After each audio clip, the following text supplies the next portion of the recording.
Dr. Beyond, welcome for this opportunity to look into the future.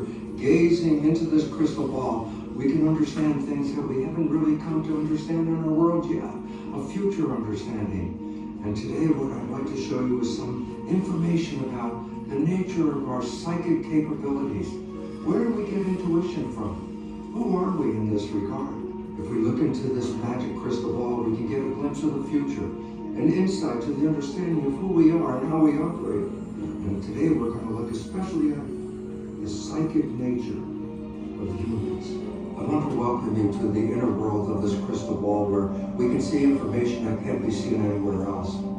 And before we go deep into this, I'd like you to do one little exercise. I would like you to close your eyes. And in that moment, I want you to visualize in your mind a pyramid. Can you see this pyramid in your head right now? Where did that image come from? It's inside your head. It's not outside of your body.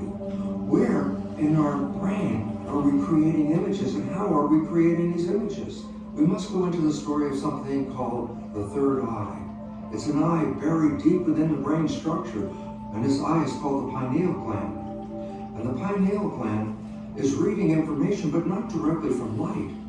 The pineal gland is reading information from the energy field around us.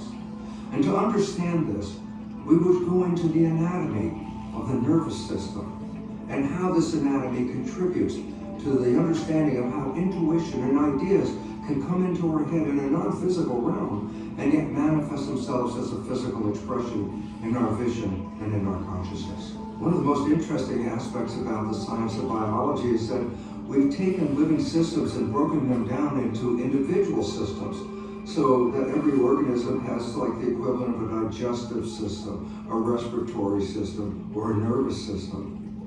While all these are different functions, there is one common characteristic to a system, because all systems have three functional units that are important. And these functional units include input, and that's where information comes into the system, process, where that information is analyzed by the system, and output, where the system creates an appropriate response connected to the input. So there are three divisions of a system: input, process, and output.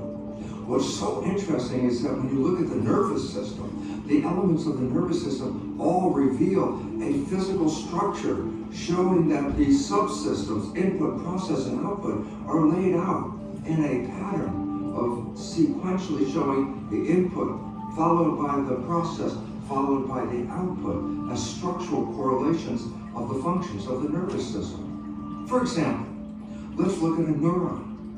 At the top of this neuron, you see what look like antlers. These are the dendrites. This is where information comes in to the neuron. That's called input. And then the dendrites end on the cell body. And the cell body is where the information coming in is processed. And then when a sequence is analyzed, an output is sent through what is called the axon. As you can see, these three subdivisions are physically oriented from input, process, and output. Again, the same pattern is repeated, for example, if we look at the spinal cord. From the top of the spinal cord, and we look into it, we see a butterfly shape in the center of the spinal cord. This is where the neurons are. And what's interesting is there's a stratification. The top part of that butterfly is where the sensory neurons are, information coming from the environment. In between is a zone of neurons called the associative neurons. This is where processing occurs.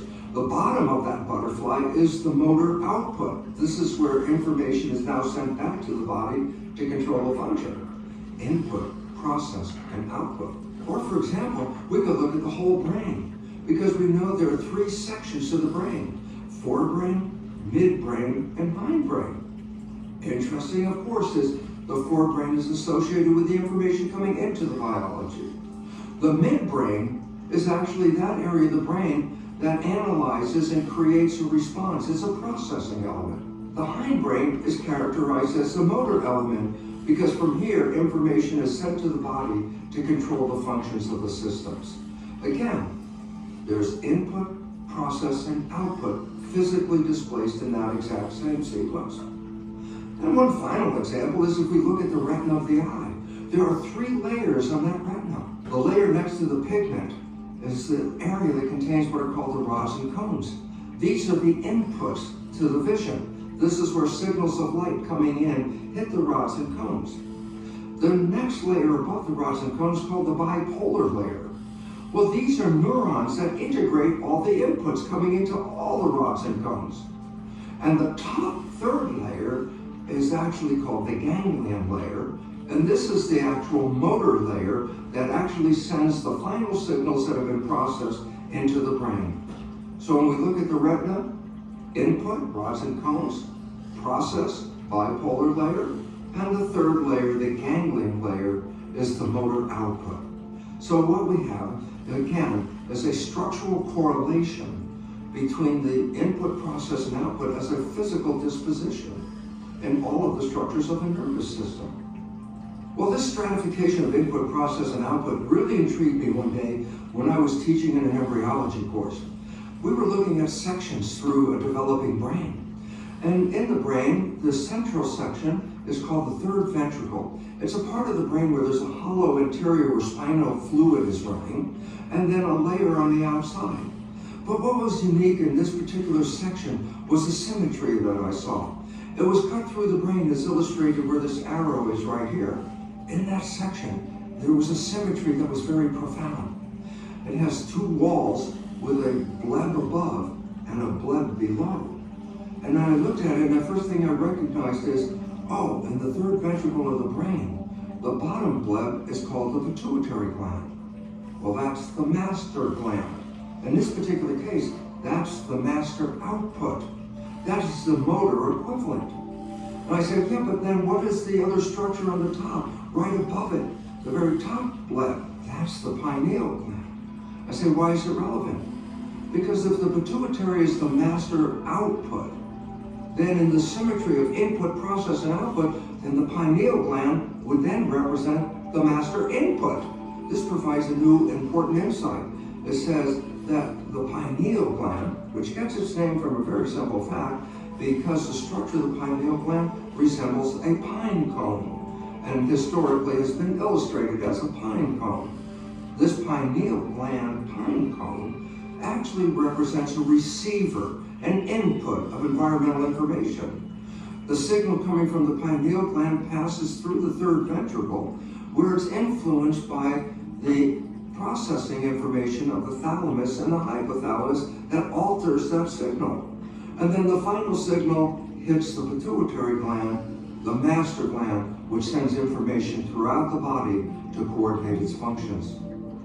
If we go back in history and understanding the nature of the body and its coordination, these controlling centers have been referred to as chakras. There are 7 of them. The 6th chakra is called the third eye, because that chakra is right above our eyes right here. And I say, but what does it represent? Well, historically, it represents the pineal gland, an eye, a vision. But the pineal gland is very deep in the skull and doesn't get direct light from the outside. It's an eye, all right. It's analyzing electromagnetic spectrums, electromagnetic fields. So the pineal gland has been recognized to be an input device, a primary input device. Well, one of the interesting characteristics of the pineal gland is that it's filled with crystals. A lot of people consider the crystals to be degenerative processes, influenced by things such as fluoride in the water. Well, let me assure you a very important fact. The pineal gland had crystals in it long before there was anything called fluoride in the water. Historically, it's always had crystals in it. And it's also very interesting because we're already born with crystals in it. It's not that all of a sudden they showed up. They were there from the very beginning. And so instead of a degenerative process, it is very likely they have a very functional process. Let's go back in time before television and actually the beginning of radio. I say, why is it relevant? Because the first radios didn't have tubes and wiring and all kinds of stuff like that. The first radios were called crystal radio sets. I said, what did they represent? Well, they were glinium crystals. And what would happen is if you would take a pin with a point and touch the crystal at a certain part, you could all of a sudden hear radio broadcasts. And so the crystal was transducing an energy in the field into actual radio broadcasts, as you can hear with a pair of earphones. So again, no tubes, no transistors, no resistors, no capacitors, just a crystal downloading field. And then from that field, there are certain parts where you touch that crystal, and all of a sudden, out of that area, the energy of the radio frequencies is actually turned into sound that you can hear wearing a pair of earphones. Yes, that's the primitive radio. And I said, well, how does it work? Well, just to give you a simple analogy, in the old day, before LCD televisions, we had picture tubes. I say, what was relevant? Well, in this model of the picture tube, you can see at the back of the picture tube is something called a gun that shoots electrons toward the screen, which is at the other end. And as the electrons hit the screen, they cause it to light up. But between the gun and the screen, there's a bunch of magnets on the neck of that picture tube. And guess what? The information in those magnets alter the beam as it comes out of the gun and before it hits the screen. And it's the information in these magnets that gives shape to the final picture that shows on the screen. Now let's put this analogy into place in regard to the pineal gland. That the crystals in the pineal gland are the equivalent of the gun in the photo tube. That the thalamus and the hypothalamus are generating electromagnetic fields that are influencing the signal coming out of the pineal gland based on our life experiences. And in the end, the information from the pineal gland, as altered by the thalamus and hypothalamus, hits the pituitary gland, which is the equivalent of the screen on the television tube. This is where the image is finally produced. Well, the relevance is the image that's finally produced is controlled by our pituitary gland, where that image first shows up. And the pituitary gland organizes the body to complement that image. Well, when I saw all of this and I started to recognize the polarity of the physical expression of input, process, and output, I was visiting a dear friend of mine, Christopher Hills, a yogic scientist, and I was so excited to explain, oh my God, look at the pattern, because this is how you understand things that happen in science. By understanding a pattern, you can make predictions. So I was talking to Christopher and I was saying, look, here's the prediction. This is how information, intuition, identity comes into our body through the crystal receiver called the pineal gland, and how that's modified by our experiences and then controls the output of the master gland, pituitary, that shapes our lives. And while I was explaining all that to Christopher, he had a smile, which then actually became a laugh. And he said, you know, Bruce, thousands of years ago, yogic scientists already understood this. They referred to this area of the brain as the cave of Brahma. They said that the ventricle where the spinal fluid was the equivalent of the primal seed. They talked about the emphasis of the pineal gland sending information into the spinal fluid, sending up waves that now finally connected to the pituitary at the bottom of what is called the cave of Brahma. And that this is how our life is shaped. Of course, I was not only just immediately intrigued, but totally excited to find out that the idea of the pineal gland as a receiver of information that we use in organizing our life is not a new idea. It's been expressed for thousands of years. But the new insight is that this idea conforms to conventional modern biology and the anatomy of the third ventricle of the brain. It's not an accident. It's not a coincidence. I firmly believe that the third eye chakra, consisting of the pineal gland, is one of the primary inputs that controls the character of our lives.